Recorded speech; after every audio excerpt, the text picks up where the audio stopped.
Քո հրաշքն ամեն օր ուղերձների շարք։ Դու նա ես, ում Տերն է կանչում։ Ինձ համար շատ ոգևորող և երբեմն հուզիչ է, երբ նամակներ եմ ստանում «Քո հրաշքն ամեն օր»-ի ընթերցողներից կամ կարդում եմ ձեր վկայություններն իմ ուղերձների մեկնաբանություններում։ Որոշ վկայություններ իմ սիրտը լցնում են մեծ ուրախությամբ, հատկապես, երբ դրանցում կարդում եմ հետևյալ խոսքերը. «Իմ կյանքը փոխվել է։ Ես որոշել եմ նոր կյանք սկսել։ Որոշել եմ մոտենալ Աստծուն։ Հիմա գիտեմ, որ Տերը ինձ սիրում է»։ Փառք Աստծուն բոլոր փոխակերպված կյանքերի և Աստծուն ճանաչելու ու Նրան մոտենալու որոշումների համար։ Սիրելի՛ բարեկամ, սակայն լինում են նաև նամակներ, որոնք ինձ մղում են աղոթելու, քանի որ դրանք պատմում են իսկապես բարդ դրության մեջ հայտնված մարդկանց ծանրագույն իրավիճակների մասին։ Այսօր ուզում եմ Աստծու Խոսքով քաջալերել քեզ։ Դու թույլ մարդ չես։ Աստված պարգևել է քեզ այն ուժը, որի կարիքն ունես բոլոր դժվարին իրավիճակները հաղթահարելու համար։ Աստված հոգ է տանում քեզ համար։ Դու ունես անհրաժեշտ ներուժը։ Եթե անգամ այսօր չես հավատում իմ ասածին, ապա հավատա Աստծու Խոսքին։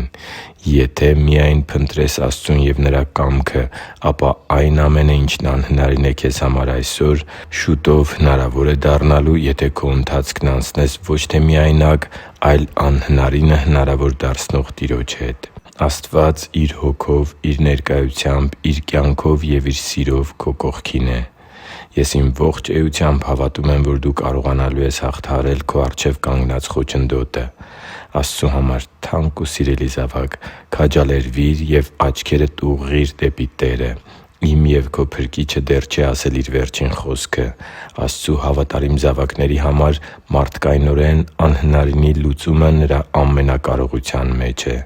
Երբ մենք ժայռի եզրին ենք հասել և թվում է, թե ոչ մի ելք այլևս չկա, Աստված գերբնական միջամտությամբ ևս մեկ անգամ ապացուցում է, որ Նրա օգնությունը երբե՛ք չի ուշանում։ 46-րդ Սաղմոսի 1-ին խոսքում կարդում ենք. «Աստված ապավեն և զորություն է մեզ համար. Նա արագահաս օգնական է եղել նեղությունների մեջ»։ Դու թույլ չես։ Դու քաջ ես, որովհետև այդ քաջությունը Տերն է դրել քո մեջ։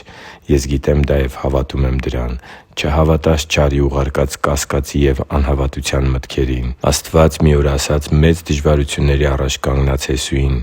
«Զորացի՛ր և քաջ եղի՛ր, որովհետև այս ժողովրդին դու ժառանգել պիտի տաս այն երկիրը, որի համար երդվեցի սրանց հայրերին, որ կտամ նրանց» (Հեսու 1:6)։ Իսկ այսօր Տերը քեզ է ուղղում Իր խոսքը.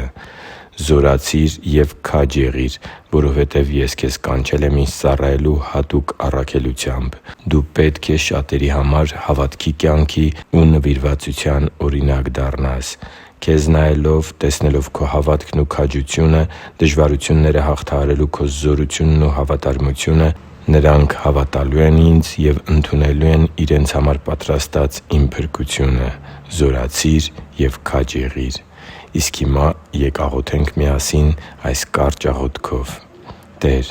ես վստահում եմ Քեզ։ Ես աղոթում եմ, որ Քո խաղաղությունը հիմա իջնի ինձ վրա, որպեսզի Քո կատարյալ սերը դուրս մղի իմ ներսում առկա ամբողջ տագնապը։ Ես խնդրում եմ Քեզ, որ լցնես ինձ Քո քաջությամբ ու զորությամբ, որպեսզի իմ դժվարությունների մեջ ես հավատքի օրինակ լինեմ իմ շրջապատի մարդկանց համար և Քո սուրբ անունը փառավորեմ։ Աղոթում ու խնդրում եմ Տեր Հիսուս Քրիստոսի զորավոր անունով։ Ամեն»։ Հիշի՛ր, որ դու Աստծո հրաշքն ես, և Աստված սիրում է քեզ։ Շնորհակալ եմ, որ դու կա՛ս։ Սիրով և աղոթքով, Արման Մանուկյան։